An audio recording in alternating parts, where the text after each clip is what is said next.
رانیہ کو طلاق دیے میرے بھائی کو 20 سال ہو گئے، لیکن انہوں نے اب تک دوبارہ شادی نہیں کی۔ رانیہ ان کی یادوں میں بس گئی ہے یا بھائی ہے؟ بھائی کو اپنے رد کیے جانے کا اتنا ملال ہے کہ یہ دکھ ان کو بھولتا نہیں ہے۔ یہ بات آج تک میری سمجھ میں نہیں آئی ہے۔ رانیہ میرے چچا کی بیٹی تھی، وہ بچپن سے بہروز بھائی سے منسوب کر دی گئی تھی۔ اس میں کوئی عیب نہیں تھا سوائے اس کے کہ وہ خوبصورت نہ تھی۔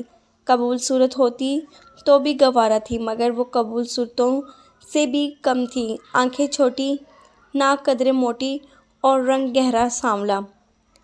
اس پر بہت کم رنگ جچتے تھے، مگر اخلاق کی اچھی اور باتمیز ہونے کے سبب مجھے وہ بری نہیں لگتی تھی۔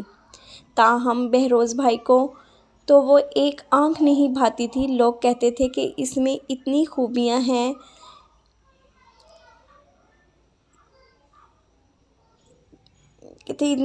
کہ دبتی شکل کے باوجود اس کے ساتھ گزارا ہو سکتا ہے، لیکن بہروز بھائی کے دل میں یہ بات بیٹھ گئی تھی کہ اس کا رانیہ کے ساتھ گزارا نہیں ہو سکتا۔ ہمارے خاندان میں بہت کم لڑکیاں پڑھی لکھی تھیں، جبکہ رانیہ گریجویٹ تھی۔ اس کے باوجود بہروز بھائی نے اس کے ساتھ شادی کرنے سے انکار کر دیا اور امی کو جتلا دیا کہ اگر میرے ساتھ زبردستی کرنے کی کوشش کی گئی یا مجھے مجبور کیا گیا تو میں شادی کے بعد رانیہ کو طلاق دے دوں گا۔ جانے مانوں پر ایسی باتوں کا اثر کیوں نہیں ہوتا؟ جو ہی بہروز بھائی کو نوکری ملی، والدہ نے ان کے کان کھانے شروع کر دیے کہ شادی کرنی ہے، وہ بھی رانیہ کے ساتھ۔ بھائی جان نے سر پیٹ لیا۔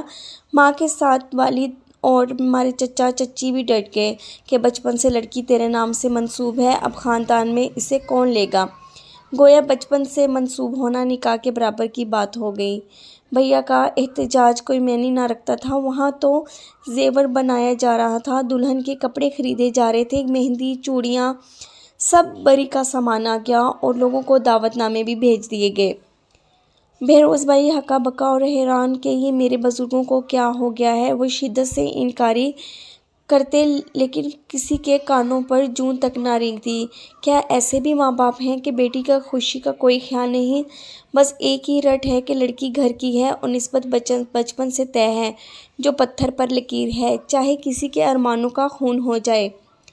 بہروز بھائی نے امی سے صاف کہہ دیا کہ سن لیں، آپ جو ضد کر کے میری شادی رانیہ سے کر رہی ہیں، میری اس کے ساتھ نبھے گی نہیں۔ میں نے شادی بھی کر لی تو طلاق دے دوں گا یا پھر وہ ہمیشہ تمہارے پاس بیٹھی رہ جائے گی اور میں اس کو چھوڑ کر چلا جاؤں گا۔ جو ہوگا دیکھ لوں گی، ماں نے جواب دیا۔ ابھی تو شادی کرنا ہوگی، بات کی بعد میں دیکھی جائے گی۔ تم کیا جانو، رانیہ اتنی اچھی سگڑ اور فرما بردار لڑکی ہے، ایک بار گھر آ جائے گی تو تم کو خود ہی اپنا گرویدہ بنا لے گی۔ ماں کو رانیہ کی خوبیوں پر جس قدر اعتماد تھا، بھائی کو اس سے اتنی ہی چڑ تھی کہ اس کی خوبیاں بھی کانٹوں کی طرح کھٹکنے لگیں۔ شادی تو کر لی، لیکن اس بیچاری کو اپنی شان کے خلاف سمجھتے تھے۔ بیمار ہو گئی رانیہ تمام رات اس کے سرہانے جاگ کر گزار دی۔ خوش ہونے کی بجائے وہ اس سے نفرت آمیز سلوک کرنے لگے۔ وہ رو دیتی تو اس کے دل کو بڑی تسکین ملتی۔ وہ اس سے ڈرتے ڈرتے بات کرتی، اپنے ہاتھوں سے ان کے تمام کام کرتی اور یہ اس کے کانوں میں ہزار کیڑے نکال دیتے۔ غور سے دیکھنے پر اب وہ ان کو بھی کچھ ایسی بدصورت نظر نہیں آتی تھی، مگر بھائی تھے کہ اس میں ڈھونڈ ڈھونڈ کر عیب تلاش کرتے، اس سے انتہائی اہانت آمیز سلوک کرتے۔ وہ بخار میں پڑی پھنک رہی ہوتی تو اس کا حال تک نہ پوچھتے، کبھی اس کے لیے بازار سے کوئی شے خرید کر نہ لاتے، اسے میکے بھی جانے نہ دیتے۔ وہ پھر بھی خاموش رہتی، ان سے کوئی شکوہ نہ کرتی، بس چپ چاپ محبت کیے جاتی۔ میرے والدین کی دن رات خدمت کرتی رہتی۔ اس کی ان باتوں سے بھیا مجھے کہتے، سوجو دیکھو تو یہ عورت کس قدر ڈھیٹ ہے، اس کو اپنی عزت نفس کا ذرا بھی پاس نہیں ہے۔ میں چاہتا یہ خود طلاق لینے کا کہے، مگر یہ نہیں کہتی۔ آدمی میں عزت نفس کا پاس نہ ہو تو وہ دو کوڑی کا رہ جاتا ہے۔ رانیہ 2 سال ہمارے گھر رہی، اس نے ایک دن بھی میرے بھائی صاحب نے اس کے ساتھ مسکرا کر بات نہ کی، کبھی اس کی خوشی کا خیال نہ کیا۔ اس نے بڑے جذباتی بھائی اور بہروز بھائی نے ساری خوبیوں کے باوجود اس کو بیوی تسلیم نہ کیا۔ 2 سال بعد اچانک امی بیمار ہو کر فوت ہو گئیں۔ اب گھر میں ابو، میں اور رانیہ رہ گئے۔ جب تک امی حیات تھیں وہ رانیہ کا خیال رکھتی تھیں۔ ان کے جانے سے رانیہ ایک طرح سے عدم تحفظ کا شکار ہو گئی اور بھائی نے اس موقع سے فائدہ اٹھانا غنیمت جانا۔ ان کا خیال تھا کہ یہ 2 سال سے میرے سر پر سوار ہے، اب اس بوجھ کو اتار پھینکنا چاہیے۔ ایک روز ذرا سی بات کا بہانہ بنا کر انہوں نے رانیہ پر ہاتھ اٹھایا۔ پہلے ہی کئی دنوں سے اس کے ساتھ ہتک آمیز سلوک رواں رکھے ہوئے تھے۔ اب رانیہ کی برداشت کی حد ہو چکی تھی۔ وہ بری طرح روئی اور بولی، بہروز میں جانتی ہوں آپ مجھ سے چھٹکارا چاہتے ہیں تو پھر مجھے طلاق دے دیجیے۔ اس طرح زندگی گزارنے کا کیا فائدہ؟ میں تو کب سے تم کو طلاق دے دیتا، مگر یہی خیال آتا ہے کہ تمہیں جو مجھ سے اتنی محبت ہے تو تم کیا کرو گی؟ میرا خیال ہے کہ تم طلاق لے کر بھی میرے بغیر نہیں رہ سکتی، زندہ درگور ہو جاؤ گی۔ تبھی مجھ میں یہ ظلم کرنے کی ہمت نہیں ہوتی۔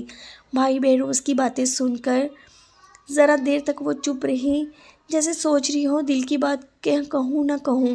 آخر کار بولی، بہروز سچ کی برداشت ہے تو سنو، میں صرف ماں باپ کا کہا نبھا رہی ہوں، ورنہ مجھ کو تم سے ذرا بھی محبت نہیں ہے اور نہ اب میں ایک منٹ بھی تمہارے ساتھ رہنا چاہتی ہوں۔ میں نے سوچا بھی نہ تھا کہ وہ جو اپنے شوہر کے ایک اشارے پر جان نثار کرنے پر تیار رہتی تھی، اس کے منہ سے ایسی بات نکل سکتی ہے۔ میں حیران رہ گئی۔ بھائی بہروز شکست خوردہ لہجے میں پوچھا، اچھا فرض کرو میں تمہیں طلاق دے دوں، تب تمہارا کیا بنے گا؟ تم کدھر جاؤ گی؟ تمہارے والد فوت ہو گئے ہیں اور تمہاری والدہ بیمار ہیں، تم کس کے آگے ہاتھ پھیلاؤ گی؟ یہ تصور بھی مجھے تم پر ظلم کرنے سے روکتا ہے۔ یہ سن کر رانیہ کی آنکھوں میں خود اعتمادی کی چمک اتر آئی۔ کہنے لگی، بس یہی بات ہے تو اس کی آپ فکر نہ کریں، آپ سے علیحدہ ہو کر میں یہاں سے زیادہ اچھی زندگی گزار سکتی ہوں۔ میرے ماموں کا بیٹا مجھ کو پسند کرتا ہے، وہ مجھ سے شادی کرنے کا خواہشمند تھا۔ اس نے میری خاطر ابھی تک شادی نہیں کی۔ میں بھی اس سے محبت کرتی تھی، مگر آپ کے ٹھکرے کی مانگ تھی۔ میرے والدین نے آپ کے والدین سے جو وعدہ کر لیا تھا، میں نے اسے پورا کیا اور دل پر جبر کر کے آپ کے ساتھ زندگی بسر کرنے پر مجبور ہو گئی۔ آپ مجھے طلاق دے بھی دیں تو میرا کچھ نہ بگڑے گا، میرے تو دل کی دنیا آباد ہو جائے گی، آپ کو عمر بھر دعائیں دوں گی۔ یہ سننا تھا کہ بھائی سکتے میں آ گئے کہ میری بیوی میرے سامنے کیا کہہ رہی ہے۔ وہ یوں شکل بنائے تھے جیسے کسی نے 20 تمانچے اس کے منہ پہ مار دیے ہوں۔ وہ رانیہ کی بات سن کر پسینے میں بھیگ گئے۔ وہ جیسے اپنی باتوں کی پاؤں کی جوتی کے برابر جانتے تھے، کیسی باتیں کر رہی تھی۔ 3 دن بھی وہ اس ذہنی اذیت کو برداشت نہ کر سکے اور انہوں نے اسے طلاق دے دی۔ یہ سچ تھا جو رانیہ نے ان سے کہا تھا۔ ان کا ماموں ذات کاروں کی بڑے شو روم کا مالک تھا۔ وہ خوبرو تھا اور تعلیم یافتہ بھی، اور واقعی رانیہ سے محبت کرتا تھا۔ اس نے ابھی تک شادی نہیں کی تھی۔ رانیہ کو طلاق ہو گئی تو اس کے ماموں ممانی رشتے کے لیے چچا چچی کے پاس آئے اور عدت کے بعد رانیہ کی شادی ماموں زاد نوید کے ساتھ ہو گئی۔ سب کو حیرت ضرور ہوئی، لیکن کسی نے رانیہ پر الزام نہ دھرا، کیونکہ اس نے پوری دیانتداری کے ساتھ اور ایمانداری کے ساتھ اپنا گھر بسانے اور شوہر کے ساتھ نباہ کرنے کی کوشش کی۔ یہ تو بہروز بھائی ہی تھے کہ نخوت سے اس کی وفا کو ہی ٹھوکریں لگاتے رہے تھے۔ آخر کار اللہ ہی نے اس کی انا کو جگایا اور طلاق بھی دے دی۔ رانیہ کی سوئی ہوئی قسمت جاگ گئی۔ نوید سے شادی کے بعد وہ امیر کبیر آدمی کی بیوی بن کر اعلیٰ طبقے میں چلی گئی۔ خدا نے اس کی قسمت بدل کر ایسا پل ملا کہ گویا معجزہ ہو گیا۔ خوشی اور سکھ ملا تو اس کی شکل و صورت، حلیہ، سب کچھ بدل گیا۔ میں نے 1-2 بار اس کو اس کے شوہر کے ساتھ دیکھا تھا، اعلیٰ لباس میں ملبوس۔ وہ تو شہزادی نظر آ رہی تھی۔ محبت کے اعتماد نے اس کو عجب رنگ روپ عطا کر دیا تھا۔ اسے دیکھ کر جہاں میرے دل کو سکون ملا، بھائی کے دل کو ٹھیس لگی تھی۔ احساس ملکیت کے کھونے پہ وہ سلگ کر رہ گئے تھے۔ وہ عورت جو کل تک ان کی تھی آج کسی اور کی ہو چکی تھی۔ کل تک وہ ہمارے گھر میں ایک نوکرانی کی طرح تھی اور بھائی جان اس کو منہ نہ لگاتے تھے۔ وہ ان کی محبت کو ترستی تھی۔ اب ایک حسین نوجوان اس کے ناز اٹھا رہا تھا۔ وہ پھولی نہ سماتی تھی۔ نہ جانے اس کے بعد میرے بھائی کو کیا ہوا۔ ان کے دل کا چراغ ایسا بجھا کہ پھر نہ جل سکا۔ اس کے بعد دنیا کی کوئی عورت اس کو نہ بھائی۔ رانیہ ان کے لیے زندگی بھر کا روگ بن گئی۔